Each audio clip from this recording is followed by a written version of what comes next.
Welcome to the Mind Over Stoic podcast, where we delve into ancient wisdom to solve modern problems. I'm your host, Valentino, and today we're tackling a challenge that many parents face, dealing with defiant teenagers.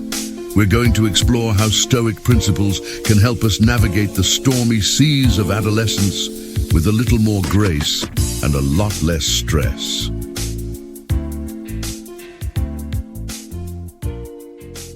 Before we dive into Stoic solutions, let's first understand the landscape we're navigating. Parenting teenagers can feel like trying to solve a puzzle with constantly changing pieces. To help us, let's look at some key facts about teenage behavior and the unique challenges presented by both boys and girls during these formative years. First up, the teenage brain. Neuroscience tells us that the brain during adolescence is still very much under construction. The prefrontal cortex, which is responsible for decision-making, planning, and self-control, isn't fully developed until the mid-20s. This underdevelopment can lead to impulsive decisions and emotional outbursts, which are common complaints among parents. Hormones also play a significant role. The surge of hormones that comes with puberty can exacerbate mood swings and lead to increased risk-taking behavior. This is because teenagers are experiencing these high levels of hormones for the first time, learning to regulate their emotional responses.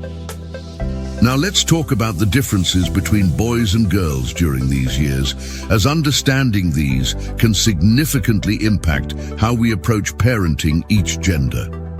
Research indicates that teenage girls are often more susceptible to stress and anxiety than boys. This can be attributed to both societal pressures and biological factors, such as fluctuations in hormone levels, which are more pronounced in girls. On the other hand, boys often show their stress through externalization. They may become more aggressive, take more risks, or withdraw socially.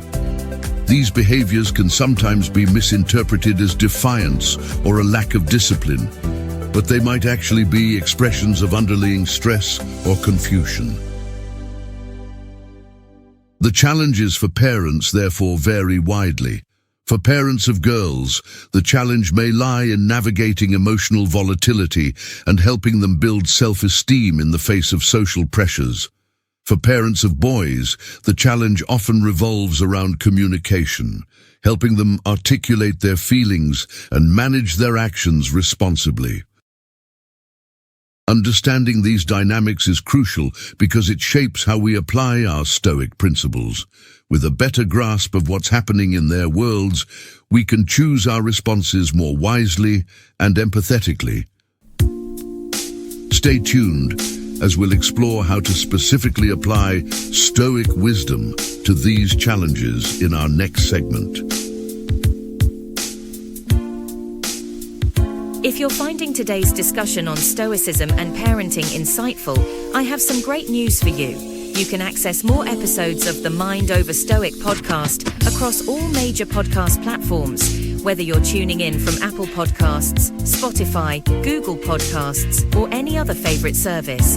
And yes, for those who love a visual element, we're also on YouTube. Subscribe, follow, and like, so you won't miss out on any future episodes. Also, consider leaving us a review or sharing it with other parents.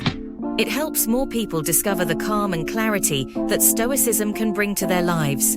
We appreciate you all, and now back to the podcast.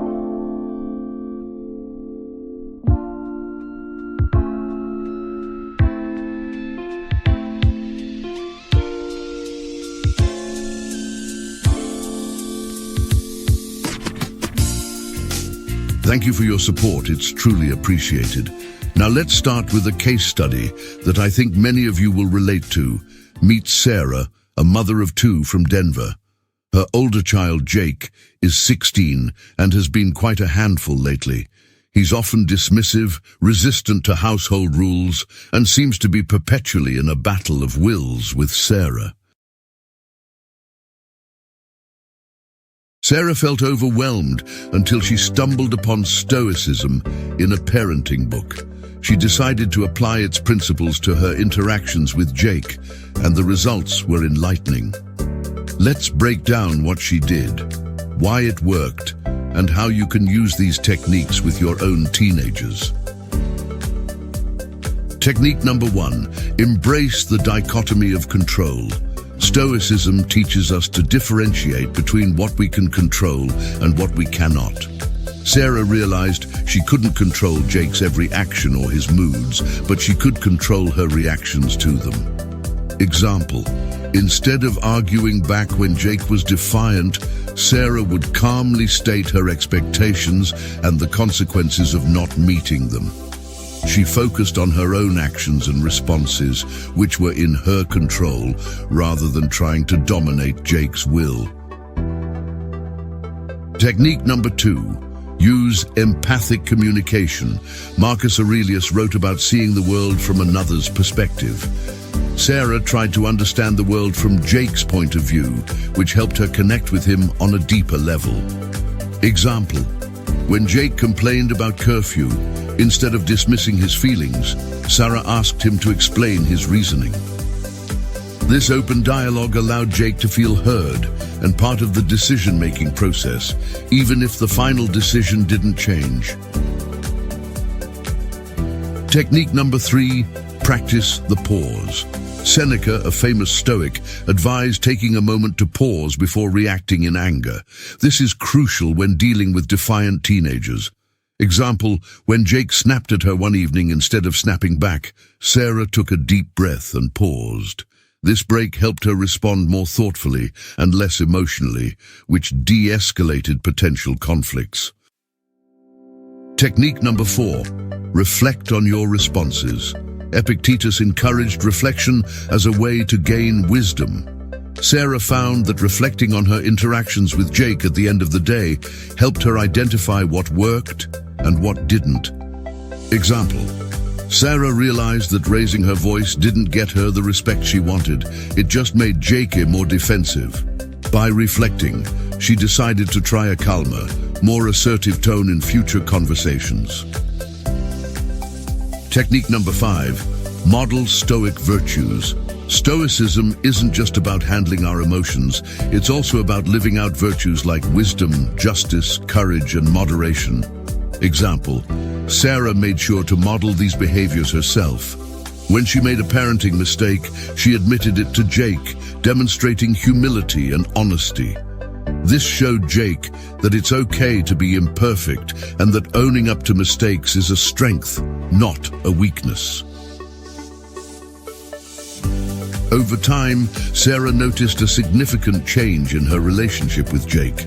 It wasn't overnight, and it wasn't perfect, but it was progress. By applying Stoic techniques, she managed to create a more peaceful, respectful home environment. If you're struggling with a defiant teenager, remember, Stoicism offers tools that can help. Embrace what you can control, communicate empathetically, pause before reacting, reflect on your actions, and live out the virtues you wish to see in your children. This approach won't solve every problem, but it can make the journey a little smoother. Thanks for tuning in to Mind Over Stoic. We hope today's episode helps you on your parenting journey. Until next time, keep calm and stoic on.